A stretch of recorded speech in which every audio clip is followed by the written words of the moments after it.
Y bueno, ya estamos con Esteban Torres, candidato a la Asamblea Nacional después de lo que ya pasó, la muerte cruzada decretada por el señor Guillermo Lasso Mendoza. Esteban, qué gusto tenerla acá. Qué gusto, Orlando. Bienvenido, a las órdenes. Siempre.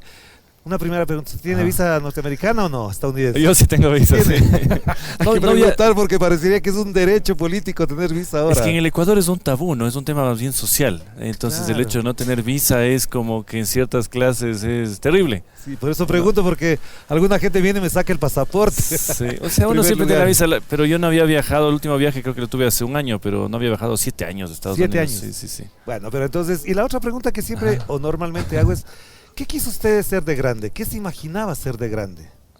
A ver, a mí siempre me gustaron las letras. Mi sueño todavía es de escribir una gran novela Ya. que se lea mucho.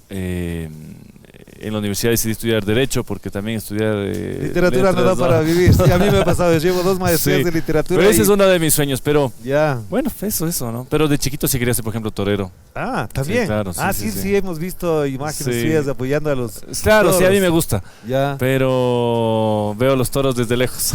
Y nunca usó la capota. Sí, pero solo aficionado nomás, Ya, no, claro. nunca. ¿Y qué piensa de la gente que está en contra, que defiende a los animales? No, que todos están en su derecho. Yo Ya. he aprendido algo, querido Orlando, estos años, he madurado bastante Ya. y me ha permitido eso, respetar al que piensa en lo contrario, quizás refutar eso que no estoy yo de acuerdo, pero jamás atacar en la persona, Ya. como lamentablemente se da, ¿no? Pero, ¿Y cuál es el torero que usted valora como el mejor en su visión? a ver, Morante de la Puebla es para mí un torero total este momento, o sea, es un artista, ¿no? Es Ya. hasta desde cómo se viste, cómo vive, cómo torea. José Tomás también, que además a mi hijo le puse José Tomás Ah, por por el él. torero. Ah, Sí. mire eso. Un torero espectacular. Me gusta mucho. Me parece que es un arte un poco en extinción, Sí, es porque verdad. ya no... En donde nació en España prácticamente ya no lo ven. O ven muy pocos comparados Hay muy con lo que se veía pocos, antes. y yo diría que, por ejemplo, en grandes ciudades ha habido siempre el debate sobre si permanecen o no. Lo hubo en Bogotá, Quito, por supuesto. Claro. Pero los festejos se mantienen sobre todo a nivel popular. Por ejemplo, lo que pasa en Perú es espectacular. Sí, Más de sí. 600 espectáculos, todos de muchísimo nivel. Sí. En Ecuador se mantienen, quizás no con el nivel de una corrida de Quito, que era Claro. espectacular, pero son festejos populares, ¿no? ¿Usted se coloca con los quiteños de bien que quieren volver a los toros o no? Es que a mí me encantaban las fiestas de Quito con toros. O sea, yo Ya. me acuerdo, yo estuve yo vine a la universidad a los, ¿qué era? 17, 18. Ya, la católica. Pero antes no, a la San Francisco. Ah, ya. Pero antes de eso siempre veníamos a las fiestas de Quito y era espectacular. Ahora se van a la Pero playa lo, los que se, quiteños. lo que se critica es que era un grupito nomás de que festejaba a los toros, porque en la Plaza de Toros no entraban ni 2.500 personas. Claro. Creo que entraban un poco más, pero tampoco es que era un estadio, por Claro, supuesto. Claro. Pero era una economía. Yo me acuerdo que habían cuadras y cuadras del coso de Iñaquito, cuadras y cuadras de restaurantes, comida, fiesta. Claro. Se criticaba que la gente tome sus tragos, sus vinos. Y los antitaurinos también afuera. También estaban ahí. Y luego a veces entraban calladitos porque había una fiesta Ya. espectacular adentro de la Sí, plaza. sí, sí, Entonces sí. los que no querían ir a los toros se quedaban en la fiesta. Claro. Pero bueno, Pero usted siendo torero mataría un toro. bueno, no estoy preparado para hacerlo, pero si estuviera Ah. preparado lo haría, claro. Claro, ya. Ahora, la otra cosa que me ha dejado también con atracción de Ajá. pensar, ¿qué novela le gustaría escribir? ¿Sobre qué tema? A ver, yo de hecho tengo inconcluso una novela. ¿Ya? A mí me gustan mucho las aventuras. Yo de pequeño me formé, mi papá me hizo leer todas las de Julio Verne. Siempre me gustó mire. la historia de la exploración. Hay un libro favorito que no es tan conocido de Julio Verne, que es mi favorito, que se llama ¿Cuál? 2 años de vacaciones. Sí, yo lo leí. Yo soy Es- gran seguidor de Julio Verne, lo digo Entonces, con claro, confianza. como un niño era espectacular. Sí, Entonces sí, siempre sí, sí, quise sí. escribir ese tipo de historias. Ya. Por eso es que me gusta Pérez Reverte también, que es Claro, didáctico en ese tipo de claro. cosas. Y tengo una novela inconclusa porque todavía falta creo que un cuarto de la Empezar. novela, que escribí Ya. cuando estaba estudiando en Londres. Siempre le tuve en la mente, pero nunca tuve el tiempo y Ya. la disposición. Pero en el invierno en Londres, que no llega a caer nieve, pero es helado sobre todo por el viento y, Y además el río. oscuro, además, todo Oscuro, y para un latino ya se puede imaginar que se vaya... Depresivo eso. Es depresivo, entonces me concentré en escribir y además los compañeros de la maestría, que eran sobre todo europeos, se iban a sus casas por la Navidad, pues Claro. entonces me quedé solo. Ya. Así que ahí escribí, pero no he tenido tiempo de terminar. No, pero no hay Y que no- contarlo, además, no hay Ah. que contar lo que dice la No, novela. pero porque sí después puedo se contar queda- de que es sobre el tema. A mí me ha fascinado siempre el tesoro de los Yanganates. Para mí es una fascinación. Y cuando estuve en Londres, tuve la oportunidad porque hay muchos exploradores ingleses que Que se obsesionaron escribieron, con el tema. claro. Entonces logré comprar libros, sacar fotocopias de libros Ah. en algunas bibliotecas sobre el tema de los yanganates. Ah, qué bien. Obsesionados ¿Y los novela ingleses. ecuatoriana cuál es la que usted valora como la más importante o la que mejor le ha dejado de recuerdos? A ver, como ambateño leímos siempre a Juan Leomera Claro. en el colegio, Cumandá. Comandá. ¿Qué más? Leí, por supuesto, las que se leen en el colegio, ¿no? Guasipungo, Ya. todas. Creo que me falta un poco más en novela ecuatoriana. Claro, A veces claro. uno tiene tantos libros y dice, No, estoy pero ahí. hay que leer novela ecuatoriana. A mí me encanta Hay que una leer. que incluso hace poco conversaba con un amigo que se llama En la ciudad he perdido una novela, Esa no que leí. es de Humberto Salvador, ¿Ya? que se adelanta 40 años al boom latinoamericano y ni los mismos del Voy boom a latinoamericano. comprar. Es muy buena. Hiciste lo a la recomiendo. venta, porque el problema es encontrar también los Sí, libros de la novela. incluso la colección Antares que La hizo Antares, ya. Libreza la Sí, reprodujo sí, sí. con una introducción de Carmen Fernández, me parece que es una española que la descubre. Y yo ya. cuando vivía en La Habana, también estudié literatura y tenía un profesor de... Ah, tú hiciste literatura, no tuve la suerte. Claro, estudié periodismo, literatura y No, pues yo no tuve la suerte. hace 3 años acabé una maestría en la Universidad de Valencia y ahí había un profesor cubano, afro-cubano, pero riguroso, estoy tratando de acordar el nombre, Salvador algo, ya. Ya.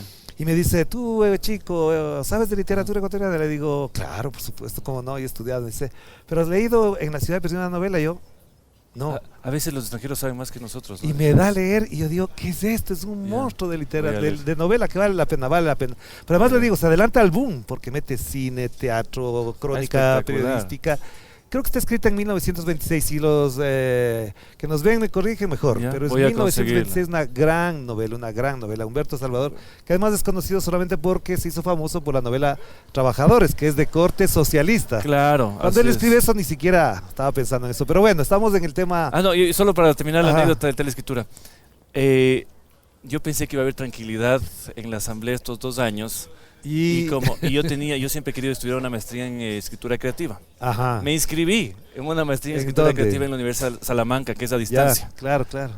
¿Qué voy a terminar? Ahorita estoy en campaña, me tocó posponer, pero... Pero se daba sus tiempos cuando era legislador para leer otras cosas. Para ¿o leer son- sí, para leer sí, pero para Ya. estudiar o para dar clases como di hace algunos años no ¿Y tuve ¿Cómo tiempo. es ese cambio de Quito a Ambato? ¿Usted le ve la diferencia? Somos muy cercanos entre quiteños y ambateños. A ¿Cómo ver, mira esa relación? Para mí siempre ha sido muy natural la relación, porque Ya. yo desde... Además estamos a 2 horas de Quito estudiando acá. Yo en la época universitaria estaba en la universidad y todos los fines de semana en Ambato. Lo mismo he intentado hacer en la asamblea, por ejemplo, Ya. que me consume todo el tiempo en Quito, pero para mí es una naturalidad completa. Sí hay diferencias, por supuesto. Por ejemplo, ¿cuál así? El ambateño es muy parecido al costeño, al guayaquileño. Ah, Somos comerciantes naturales. claro, Somos personas muy prácticas, muy directas. ya. Y por eso es que siempre hubo una excelente relación entre Guayaquil y Ambato. Incluso Ya. las vacaciones de muchos guayaquileños eran en En Ambato, Ambato, y en sí, Riobamba también, Claro. además por el clima. ya. El quiteño quizás es un poco más filosófico, le gusta más la discusión, la tertulia. La política. Y a nivel político, como Quito es el centro político, hay un nivel distinto de diálogo, ¿no? Sobre todo Claro, Quito- mi mamá es de Ambato, de Huachi además, en Ah, de Huachi, particular, ya. sí. Y entonces en las vacaciones íbamos para Ambato y nos encontramos con un montón de guayacos. Claro, así es. Un montón de Y guayaquileños. luego se casaban y todo. Claro, entonces, hay muchos ambateños también, sí, Guayaquil, sí, sí. así. Pero esa relación, ¿a usted ¿en qué le ayudó vivir en Quito? ¿En qué le cambió con respecto a su formación? ¿Cómo le ayudó? Siempre ayuda, siempre ayuda. Yo, por ejemplo, estuve en el colegio Pío X, que es un colegio católico muy tradicional. Allá en Ambato. Así es, donde estudió mi papá. Ahí tuve mi primera experiencia política, me lancé Ya. al Consejo Estudiantil, quedé cuarto de 5. Mientras yo, Ya. ahí aprendí lo que es la política, mientras yo proponía hacer lockers y tenía el estudio económico y cómo lo iba a financiar, me ganó una lista que daba 25 centavos el día de la elección. Dije que O terrible. sea, ganaba pagando Sí. el voto. Así fue, fácil Claro. fue. Luego me reivindiqué y en la universidad gané la presidencia de los estudiantes en la San Francisco. Ya. Pero para mí soy muy grato con la San Francisco, con Santiago Gangotena, tuve una buena relación. Me permitió cambiar ese chip quizás de la educación tradicional que me gustó también. Yo tenía mucha fortaleza de hecho el Pío X es famoso por temas matemáticas, Ajá. física, es muy fuerte. Pero la educación de artes liberales se adaptó un poco a mi personalidad. Ya. Entonces, siendo como soy, por ejemplo, católico, un año fui ateo en la universidad. Ah, pues, sí. tuve un profesor que se suicidó, Jorge Luis Gómez, muy bueno en filosofía. Un año me tuvo leyendo libros. Materialismo histórico. Todo, Nietzsche me metió en la cabeza. Así que no, para mí fue una experiencia intelectual espectacular, que luego la complementé con la maestría en Londres y creo que... Hay un tratado de ateología, si no me equivoco, que es un librazo de un autor francés, me voy a tratar de acordar, que es un librazo a la gente. No es que le vuelve atea, pero sí al menos le ilumina eso. Usted acaba de mencionar una palabra que es importante, estudios liberales. Pero usted es de derecha. A ver, yo me defino como conservador. Conservador. Porque me gusta definirme políticamente. Ahora que hacen preguntas a los políticos, dicen yo no soy nada. No, a mí me gusta definirme. Detesto cuando la respuesta es vacía. Sí. Pero si uno comienza a encasillar ahora derecha e izquierda, ¿qué es derecha e izquierda? Es la gran pregunta. Yo puedo entender lo que es, por ejemplo, un conservadurismo moderno, que es el que yo un poco así me he formado. Roger Scruton, Russell Kirk. Y encuentro a veces que hay causas que compartimos en personas que se dicen de izquierda y de derecha. Claro. Entonces, sí, para efectos prácticos soy de derecha. Pero los liberales son de derecha ahora. Se ven como de derecha. Hay liberales de izquierda también, como yo los interpreto. O sea, veo... Veo que incluso unos que se denominan, en Canadá me parece que unos que se denominan comunistas de izquierda, como comunistas liberales, perdón. Así es, por eso está Tomamos todo... este cafecito que aquí Gracias. Café Herbis, que nos acompaña, nos ayuda para esto. Siempre estará bueno una cuñita del Café Herbis aquí en la Floresta. Le preguntaba esto porque buena parte de la discusión política que hay en el Ecuador, y algunos pretenden con eso ganar elecciones, es no declararse políticos. Entonces, o no declarar que defienden algo. Exacto. Entonces, no ser político ganando y presentando elecciones, ¿qué significa? No sé, yo creo que es esta etiqueta de la antipolítica que a veces les convencen ciertas personas de que va a tener tracción electoral, y puede ser que a veces resulte que alguien que está en la nada tenga el favor popular, pero ya en la práctica yo siempre he respetado a los que defienden algo y que defienden públicamente. Voy a darle un ejemplo. A mí me acusaban en la asamblea de tener buenas relaciones con personas distintas a las de mi bancada. Y sí, así entiendo yo la política. Le voy a dar un ejemplo. José Agualzaca, que yo no sé si es un alto dirigente del Partido Comunista Ecuatoriano, que fue asambleísta de UNES en la asamblea pasada. Alto dirigente de la Federación Ecuatoriana de Indios, además, la Además, FEI. Conmigo tuvo una excelente relación y le mando un saludo a Pepito Agualzaca. Y con él muchas veces, por ejemplo, tenía algunos cambios del orden del día muy ideológicos y fuertes en ese tema. Él proponía y llegábamos a un punto medio. Esa creo que es la política, ¿no? Llegar a puntos medios con aquellos que se definen. ¿Cuál es el problema? Los que no se definen jamás, que uno no sabe si un día están en una orilla, en el otro en el estado, están al juego. O sea, no está pensando en Guillermo Lazo. Es que le digo porque a veces da ese es un ejemplo de indefinición política. Y yo, por ejemplo, que estoy muy cerca de los grupos pro vida, conservadores en ciertos temas, hubo una molestia con él cuando luego de haber hecho campaña con una agenda, de defender una agenda, además de presentarse como una persona que es en el gobierno todo lo contrario. Claro, pero ya vamos a volver sobre ese tema. Una de las cosas que siempre van a dar las vueltas es, y ahora incluso en algún momento cuando escribía para el diario Hoy hicimos un trabajo de investigación. ¿Usted escribió en el Hoy? Uy, muchos años. Ahora no me quiere el exdirector del Hoy, no sé por qué. Jaime Mantilla. Sí, no me quiere, me insulta. A mí parece que me quiere porque en el libro que ha escrito no me menciona con nombre y apellido, pero dice cosas del exdirector del diario El Telégrafo, pero bueno, ya. Les decía, en el diario Hoy hice una investigación, incluso en su momento causó revuelo porque yo escribía, investigaba sobre el peso que tienen los padres sobre los hijos que siguen la misma carrera.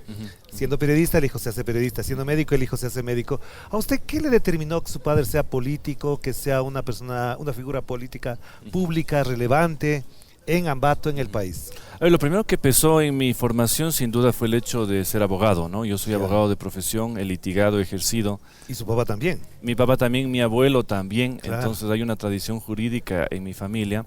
Mi abuelo de hecho tiene una historia interesante, y es que él como político se puso un solo objetivo: él quería ser alcalde de Ambato. Y cuando consiguió ese objetivo, se retiró de la política, no quiso más, se dedicó a su periódico. ¿Y su papá también fue alcalde? Mi papá también fue alcalde. Mi tío bisabuelo fue alcalde, diputado también, por el lado siempre paterno. Entonces, primero fue la formación jurídica. Eso determinó mucho mi primer paso. Y en el ámbito político, claro, así como hay casas en donde se habla siempre de ingeniería, de negocios De o de medicina. fútbol, en la mía siempre se habló de política, ¿no? Claro, claro. Siempre claro. había la discusión política y eso siempre estuvo en la mesa. Yo desde pequeño acompañé a mi padre a los recorridos en todo, Ah. entonces yo sabía lo que era hacer. Pero con su hermano, ¿no? Que Mi también es hermano abogado. Sí, mi hermano Sí. es 5 años menor. Ya. Él es abogado también, es un gran Porque abogado. estuvimos en un litigio conjuntamente, me acuerdo ¿Ah, sí? ahí. Sí, sí, con su hermano, a propósito bueno. de que la radio Pichincha Ya. tenía un problema Ya. y su hermano, que no me acuerdo ahora su nombre, Felipe se llama. Felipe Torres, era el abogado de Gama. Ah, de Gama claro, debe estar ahí, Visión. sí. Y es un terrible tenerle al frente, porque es buena gente, pero es buen abogado. Pero hasta ahora no resolvemos el problema, así que el litigio chuta, sigue. Bueno, ahí él ya no sigue. creo que está ahí. Bueno, pero ¿qué peso tiene ser hijo de un diputado, de un dirigente nacional del Partido Social Cristiano? A ver, tiene mucho peso. Primero, para optar a entrar a ese mundo tan complicado que es la política, yo le vi a mi padre. Por eso es que yo estoy muy tranquilo. Un día uno le eligen vicepresidente de la asamblea, otro día no tiene cargo. Ajá. Yo vi a yo tengo mucho celo del poder, porque lo he conocido. Siempre lo he palpado en mi familia y he visto momentos en donde mi padre era buscado y aclamado por todos y momentos en donde nadie le contestaba el teléfono porque Claro. había perdido el poder. Entonces siempre he sido muy celoso y nunca me he creído esto del poder. Porque normalmente lo que puede pasar es que un hijo, por ejemplo, mi padre fue militar y yo no quería ser militar. Ajá. Hay esa reacción contraria, es decir, no quiero ser porque estas cosas que pasan no me gustan. Claro, no, a mí sí me gusta, Sí, o sea, sí ya. se abrió la vena política y luego me probé yo mismo. Entonces me Claro. lancé como a la presidencia de la Universidad de San Francisco, la gané. Ya, También dije, parece que sí, también algo tengo propio, ya. no solo esto que me gustaba o escuchaba en la casa. Luego en mi primera etapa, evidentemente yo fui conocido públicamente como hijo de mi papá. Y por eso en la Baby asamblea. Torres. Bueno, por eso el Baby Torres, ahora le ponen babies a los hijos de todos. Pero Claro. en la asamblea tenía, digamos, ese, no estigma, sino ese reconocimiento por ser hijo de. Yo creo que en estos 2 años de gestión ya pude hacer un nombre. Ya no es el hijo de, sino es de Esteban Claro, y Torres. proyectar mi propia personalidad, Claro, mi que propia, eso va. que es muy distinta a la de mi padre, es curioso. Todos siempre en la línea conservadora, pero con otros estilos. Yo he tenido un estilo más confrontativo que el de mi papá, Ajá. por ejemplo. Sí, sí, se nota. se nota. Entonces, bueno, así es, pero para mí ha sido algo positivo, ¿no? Y llegará un momento en el que ya se olviden de su papá y se acuerden más de Esteban en Ambato. Bueno, en Ambato, siempre un alcalde de Ambato tiene mucha recordación. Claro. De hecho, en esta campaña electoral en la que estoy, en ciertos sectores, sobre todo rurales, es el doctor Luis Fernando Torres, el Claro, alcalde. Y yo, claro. a mí me vieron una vez, pero no sabían quién soy. No, yo he sido buen amigo de su padre, eso tengo que reconocer Sí. más allá de las diferencias ideológicas. Pero él también tenía, o todavía tienen, el diario. Todavía tenemos, sí. Sí, el diario El Heraldo. Ujú. Yo alguna vez quise trabajar ahí, Ya. me pidieron una colaboración, una consultoría para cambiar. ¿Qué significa además tener un diario? ¿Qué es parte de la política? Por lo que generalmente se dice es, los medios están al servicio de la política y algunos políticos compran periódicos para hacer política. Bueno, en el caso de nosotros fue muy distinto. Ese fue el sueño de mi abuelo. Él tiene más de 60 años ya, el Heraldo. Él funda esto con un grupo de jóvenes intelectuales antes de estar en política. Me parece que funda cuando tenía 33. Ajá. Y el diario va creciendo, se sostiene, todo el mundo le quiso atacar, crearon competencias, no han Sí. logrado hacerlo hasta ahora. Es verdad. El Heraldo goza de buena salud. Eso sí se ha enfrentado al reto que se ha enfrentado toda la prensa escrita. Que y es que la gente no lee en el periódico, Primero, en el papel. no leer, luego es enfrentar la comunicación digital, ver cómo se adaptan. Sin embargo, hay todavía un nicho que compra el periódico y lo más importante, noticias locales. Sí, Es sí, decir, sí, sí. hay mucha noticia nacional, pero la gente todavía busca la noticia local. Y es el mérito del Heraldo además, ¿no? Es En mérito de Ambato, y hay sí. otra cosa, si bien ha estado mi familia, por supuesto, en lo político vinculada, nunca se ha prestado para hacer ataque político y más. Es decir, yo me acuerdo hasta ahora cuando iba en la típica pelea entre políticos o entre empresarios, el que le quería insultar al otro quería sacar los remitidos. Ujú. Y nunca el Heraldo permitía eso, Ya. porque no era una palestra para Pero atacar tampoco a le han nadie. criticado a usted ni a su papá. No, y en general tampoco, y critica constructivamente a las autoridades. Tampoco ustedes encontrarán ahí un ataque a muerte Otras a nadie. personas. No.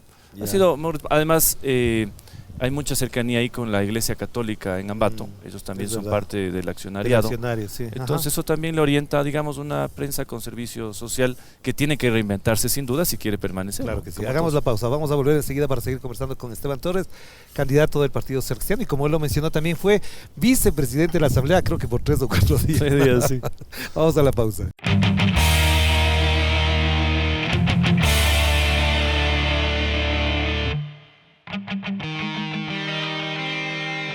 Y estamos de vuelta aquí con Esteban Torres en este programa de Otro Relato Electoral, aquí en el Café Hervis, aquí en La Floresta. Así que pásese por aquí, tómese un cafecito y además, si quiere presenciar las entrevistas, aquí estamos al aire libre, sin censura, sin nada.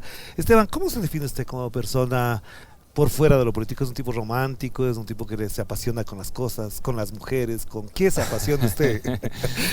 Yo soy, a ver, sí soy me defino como un romántico, ¿sí? Ya. Sí. Muy perseverante. Me curé afortunadamente hace algunos años de esa terrible enfermedad que es el qué dirán. Ya. Entonces eso me permite caminar tranquilo hacia donde quiero caminar, pase lo que pase, y eso creo que se demuestra en la política. ¿Y sufría usted con el qué dirán? Creo que todos en un principio somos presas del qué dirán. Ya, claro. De eso, pero me curé hace tiempos, así como que también me curé del fanatismo. Ajá. Así que no soy un fanático. Pero esas pasiones, al final de cuentas, son pasiones que tiene uno. Sí, pero hay que saberlas medir en política. ¿Cree usted que ha madurado entonces? Sí, he madurado. Tan joven ya maduró. Ya maduré. Es que creo que he tenido un periodo de maduración forzado y rápido, sobre todo por los últimos 2 años en política. ¿Y con las mujeres cómo se lleva? Me llevo muy bien. Sí, ¿con cuántas se lleva bien? Bueno, estoy casado, así que no puedo dar muchos detalles. Bueno, sí. Pero está bien, pues está bien Claro, que se haya casado. Sí. ¿Lleva mucho tiempo casado? Sí, unos 5 años. ¿No? Ya, no le voy a hacer la pregunta que le hicimos a Lucio Gutiérrez porque era para él solamente por lo de la guayusa. Claro. ¿Sí sabe cuál fue la pregunta que le hice a él? Si le gusta, conteste. ¿Cuántas veces hace el amor a la semana? Chuta, me reserva la pregunta. Es que él dice que tiene el negocio, el emprendimiento de la guayusa, que es afrodisíaco. Claro, entonces yo le digo, si es que él vende ayuda eso, mejor claro. que el borojón. Hay un programa en España de Broncano que siempre hace 2 preguntas terribles. Sí, esas, visto, la resistencia se llama ese programa. ¿Y cuánta plata tiene en el banco? Entonces contésteme, a ver. Pucha, este rato en el banco estamos mal. Rojo, estamos saldo en rojo, rojo. sí. Sí, Broncano le viste, ese programa me encanta. Sobre todo una que me encantó fue la de Belinda, ¿se acuerda? Ah, Belinda, sí, súper sí, bien. Que les imita a los españoles. Sí, súper bien. Está viviendo en España la Belinda. Sí. Pero a ver, volviendo a ese tema, ¿usted no se ha enamorado con mujeres de otra tendencia ideológica? ¿Le ha ido bien ahí? ¿Cómo le ha ido ahí? Sí, se me ha pasado. Sí. ¿Cómo es esa muy bien, relación? me ha ido muy bien. Porque me han contado de una persona en particular. Ah, bueno, no diga públicamente. No lo voy a decir. Pero muy bien. Sí. Porque en las relaciones cuando son de distinta visión ideológica, a lo mejor eso es lo que rompe la relación, ¿o no? No, para nada. No, ya, se hace más divertido más bien. ¿Y deportes cuáles hace usted? ¿Usted se mantiene bien físicamente? Sí, ¿se ve bien? como tengo una buena dieta. Como casi solo carne. ¿Solo carne? Sí, casi no como vegetales, solo carne. O sea que está en contra de los vegetarianos. No, que existan nomás, pues yo como carne. ¿Y qué deporte hace? Yo fui toda la vida tenista, por eso es que en la juventud fui, gané todas las categorías en Tungurahua. ¿Sí? Fui seleccionado y seguro nacional. vio el partido ayer de Wimbledon. No pude porque estaba en campaña. No, pues ¿cómo se va a perder el casi partido? De Prioste en Pelileo marchando. Este programa se graba un día después de lo que fue el partido entre Carlos Alcaraz y Djokovic, que fue un partidazo. No pude ver, luego vi las imágenes un poco. Pero no me pasé el quinto set sin moverme de la cama. No, yo estaba marchando en Pelileo en el pregón de fiestas, así es. ¿Y qué piensa de Carlos Alcaraz? 20 años le gana al mejor del mundo. Espectacular.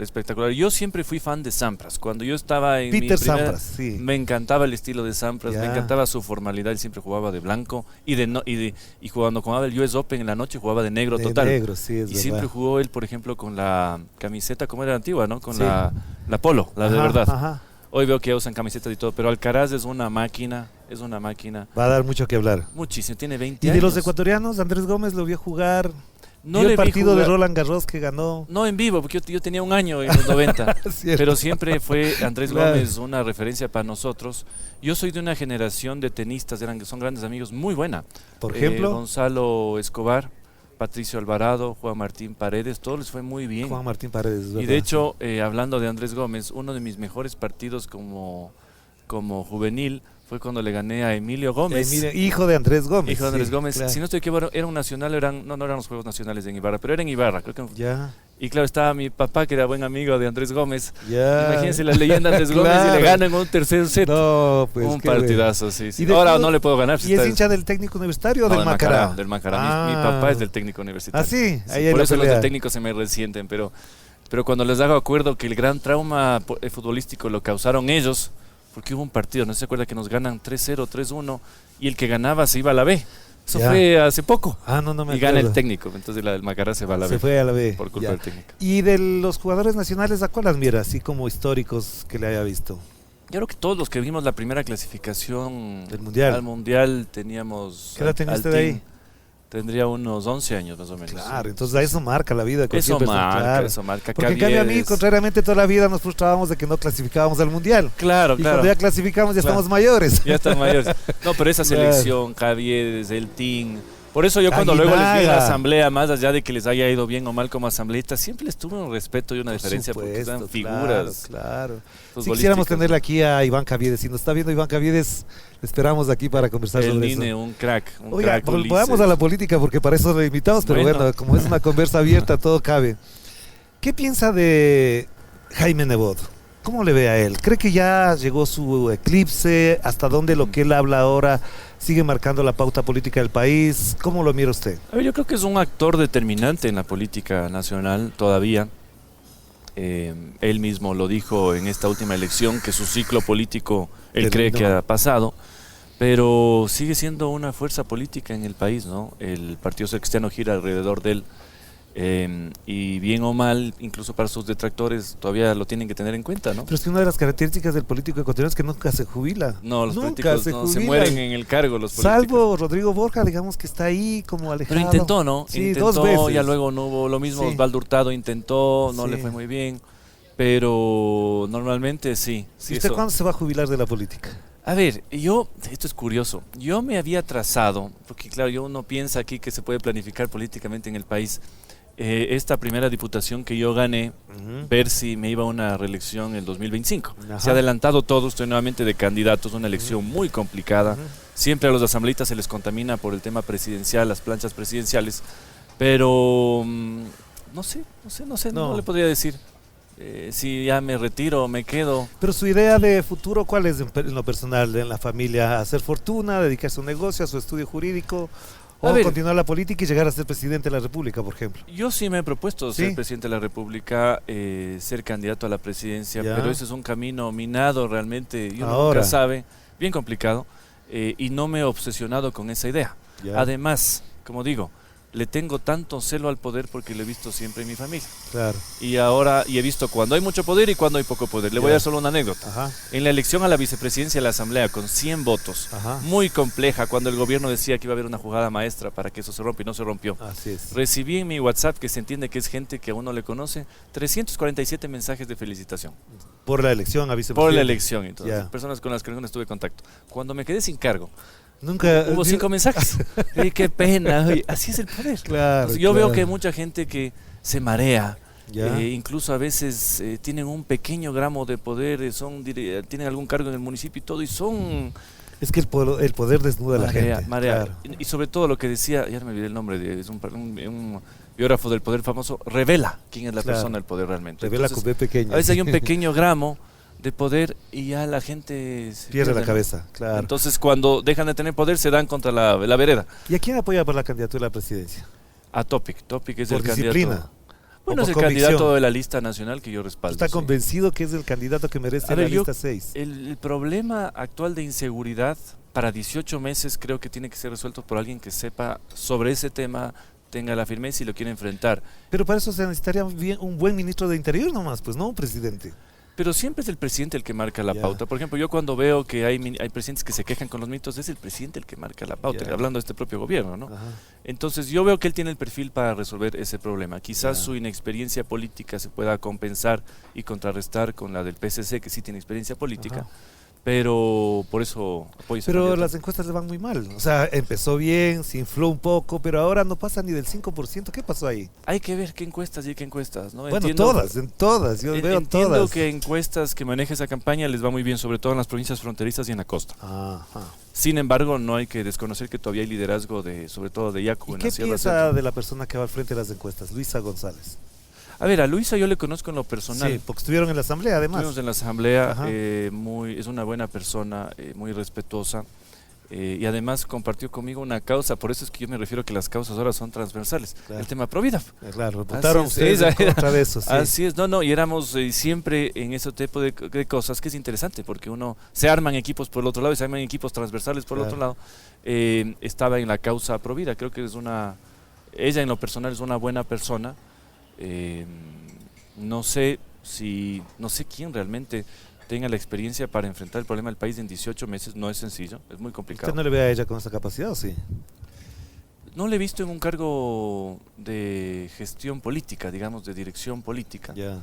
Esperaría que si llega haga el mejor trabajo posible. También tiene como bagaje un equipo que le puede respaldar. Claro, porque bueno, el equipo de Pero ella como persona, una gran persona. Sí. Porque ahorita le van a escuchar a usted y le van a decir que ahí está evidenciado el Pacto Social Cristiano, Revolución Ciudadana. No, pero yo no voy a dejar de reconocer, y creo que hay algunas buenas personas de candidatos a la presidencia, eso tengo que rescatar, que más allá de lo personal tengan la capacidad de gestionar los problemas es muy distinto. Pero no por eso voy a decirles, porque está en otra lista es un sinvergüenza. No es mi estilo, yo no hago política. Pero así. ¿cómo se dio eso de que el Partido Social Cristiano antagónico a la Revolución Ciudadana antagónica del Partido Social Cristiano hayan llegado a esto? ¿Fue gracias a Guillermo Lasso?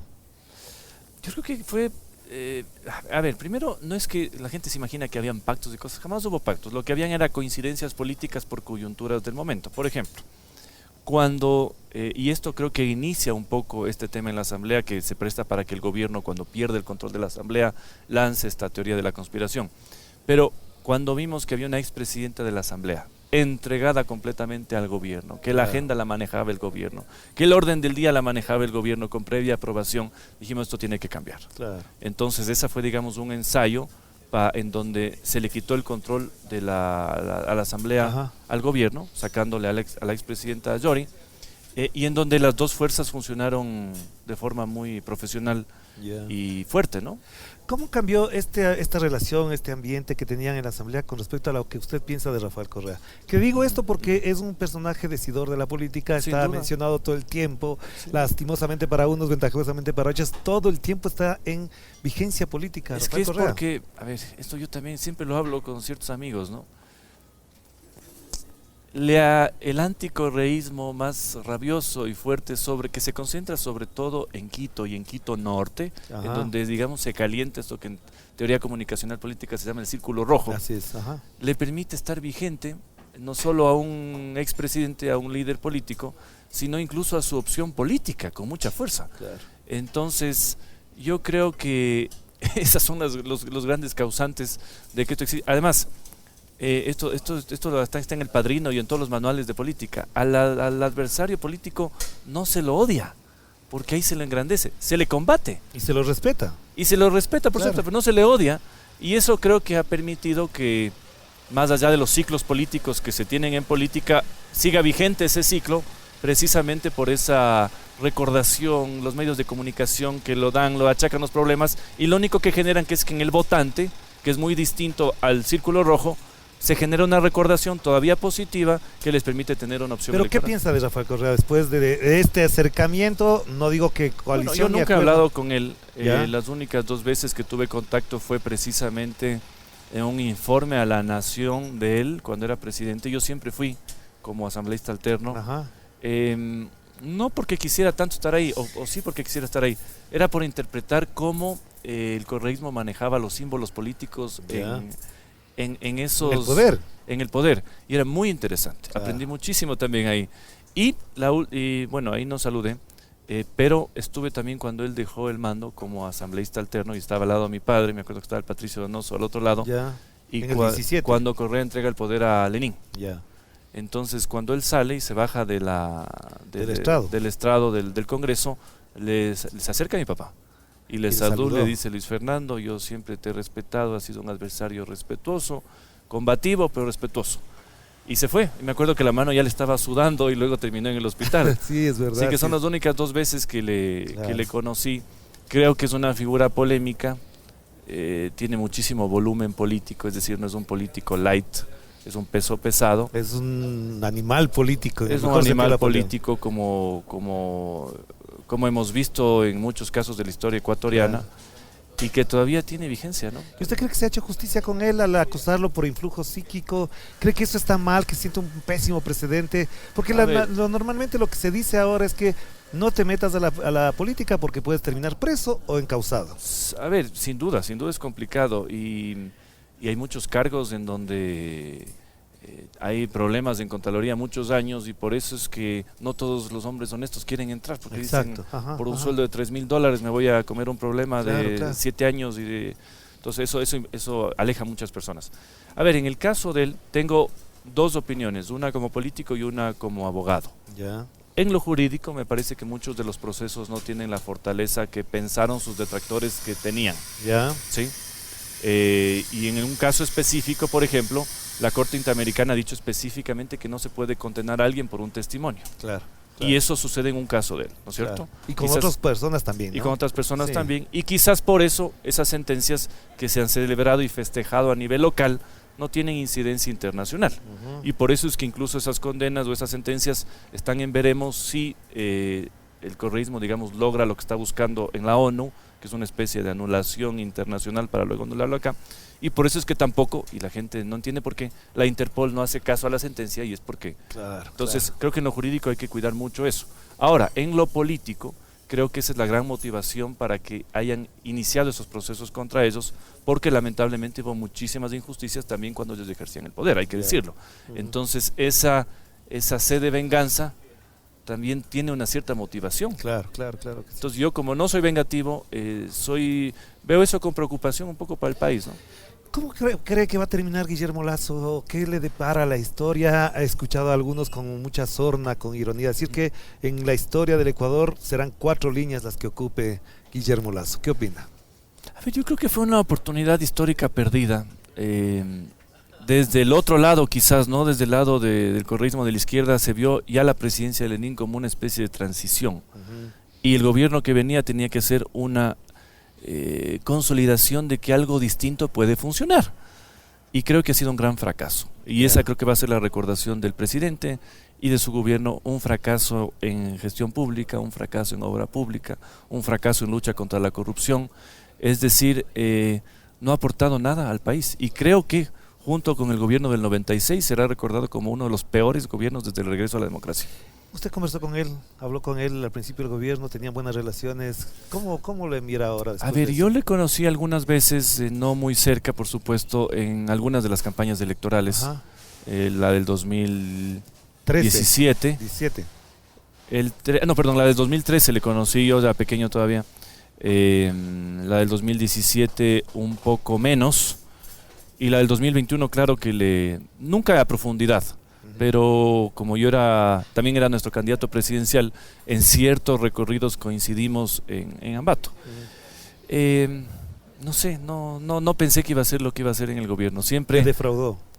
Sin duda alguna. Y yo creo que esa es una lección para saber que no siempre alguien que ha estado en la función privada, no necesariamente como emprendedor, quizás como banquero. Pues que sí estuvo en cargos públicos, estuvo en la terminal de Guaya, estuvo con Lucio. De hecho, a Lucio Gutiérrez le preguntamos sobre eso y dice... Es otro, dice. Es otro, sí. Claro. Además, creo que su equipo fue muy mal conformado. Claro. Y creo que la vanidad del poder les afectó demasiado. O sea, el hecho de estar en el cóctel, el recibimiento en Estados Unidos, eso no es la política, pues. Claro, al final eso no determina nada. No determina nada. Y yo no sé si me pareció inteligente lo que hicieron, no presentarse en esta elección, porque eso significaba sacar 2 asambleístas y quedar quintos en la nacional. Pero yo no sé si lo que están pensando de volver el 2025 vaya a tener éxito, porque también la gente se ha quedado dolida y no quiere saber más. Porque mucha gente dice que la derecha se está preparando para el 25, no para el 23.